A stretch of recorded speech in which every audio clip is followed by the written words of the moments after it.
Hey everyone. So, it was requested a while ago that I do some Thundermother. And as I've previously mentioned, Thundermother's CDs, albums, not the easiest to come by. I've checked the local record stores, I've checked the, Sunrise Records, which is, Canada's major chain. No one's able to get their hands on Thundermother. And, looking at this, Thundermother is an all-female Swedish hard rock band. Founded by Filippa Nasil and Moa Munaz in Vaxjol in 2009. They've toured with Scorpions, they've toured with Kiss, Danish rock band DAD, the Swedish rock band Backyard Babies. According to this, they've produced 7 albums. Their first one came out in 2014. The band's been through basically 3 incarnations, more or less. 3 solid incarnations. But man, have they had a list of members. Filippa is the only one that is still in the band from the beginning.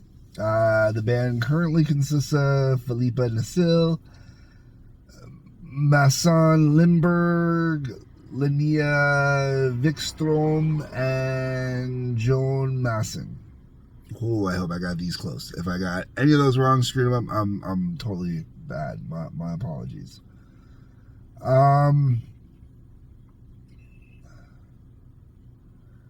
So they did quite a few albums. It looks like they kind of do a set of albums, go through a band reformation, do a set of albums, go through a band reformation. First album, Rock and Roll Disaster 2014. Road Fever in 2015. Then self-titled album Thundermother in 2018.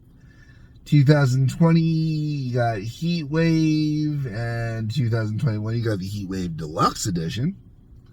22, you got Black and Gold. 25, you got Dirty and Divine, and then Live and Alive. Bunch of singles and EPs in there.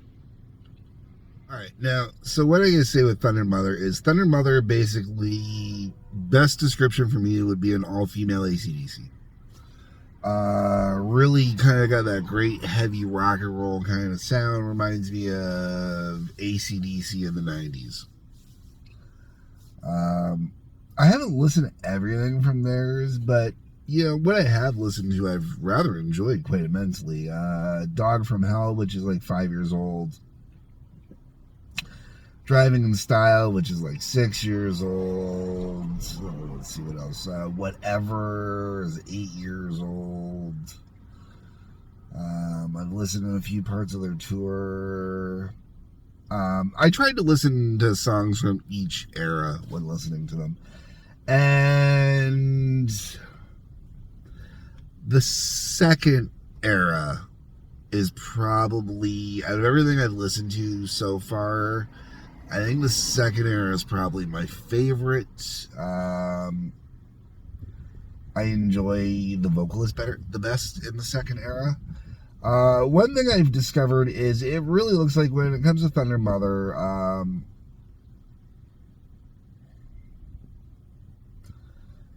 Filippa being the guitarist and also one of the vocalists, not the lead vocalist, but one of the vocalists. She's clearly running the show, and I'm going to say that she's probably running the show with a bit of an iron fist with how many band members they've been through. 1, 2, 3, 4, 5, 6, 7, 8, 9, 10. I'm kind of right. There's 15 different members here that they've been through, plus the 3 new ones. So you're looking at 18 people that have been through this band. If you have a band that is going through that many people, now, I mean, in the early days of a band, sure,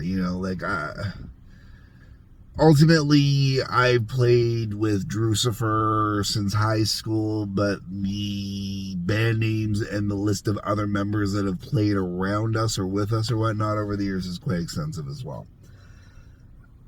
But we always had very core members, depending on, the band and the band name and stuff like that. Like our high school band, we went through I don't know how many bassists and drummers, which is how I ended up as the bassist and the drummer, which doesn't work.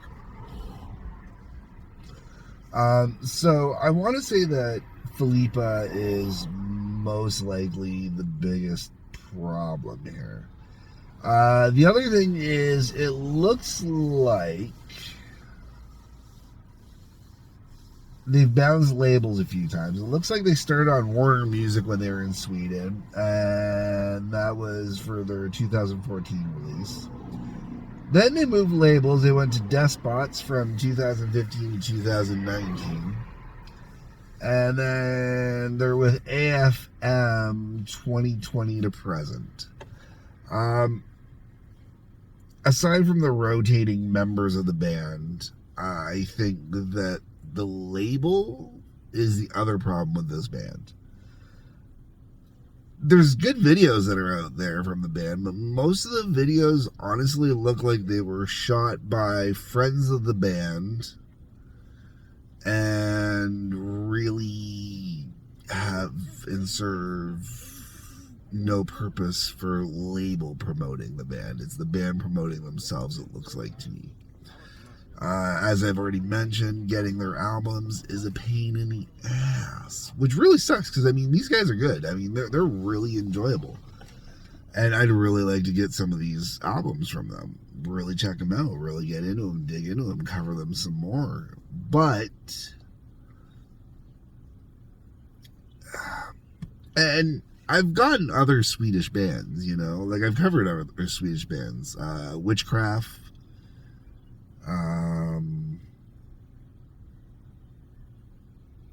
Graveyard.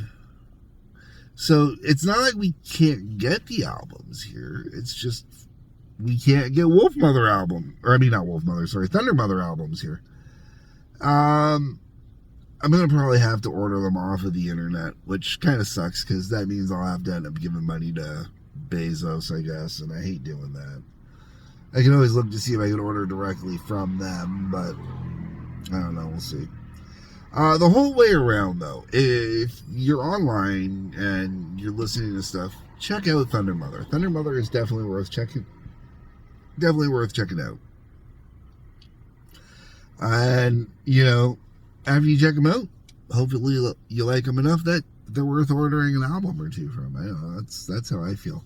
I've done what I can from conventional old man means. Now I have to get into the modern century, I guess, right? Anyways, folks, my views, my opinions, my ramble here on Thundermother. Let me know what you think down below on Thundermother. Like I said, fantastic band. I really enjoy them. Outside of label not shipping albums to North America, or they just don't have a North American distributor. And, the fact that it looks like Philippa is kind of, ruling with an iron fist. Other than that, it's a pretty cool band, man. Pretty cool fucking band. Videos are really fun, too. Really like the videos. Other than that, yeah, let me know what you think. Comment section down below. On your way down, like button, subscribe button, bell for notifications. You hit those, please. There's a couple links worth checking out. Otherwise, folks, peace, love, take care.